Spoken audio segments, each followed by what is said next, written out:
আমাদের এই খেলার মাঠ উদ্বোধন করলেন সম্মানীয় জিয়ারুল গাজী সাহেব।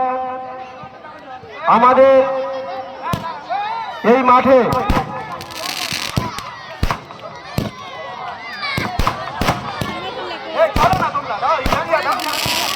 সমস্ত সদস্য লাইন দিয়ে দাঁড়িয়ে যাবে। সমস্ত সদস্য একজনের পর একজন এসে লাইন দিয়ে দাঁড়িয়ে যাবে।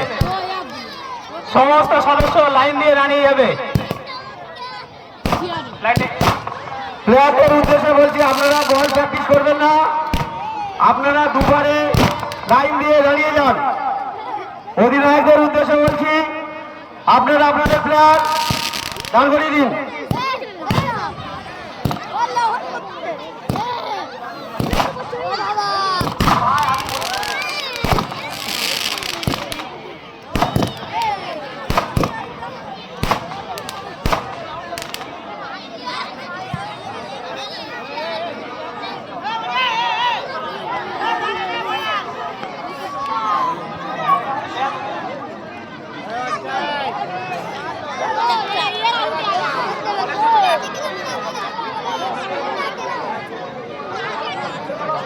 মোবাইল প্লেয়ারকে অনুরোধ করা হচ্ছে, আপনারা লাইন দিয়ে দাঁড়িয়ে যাবেন।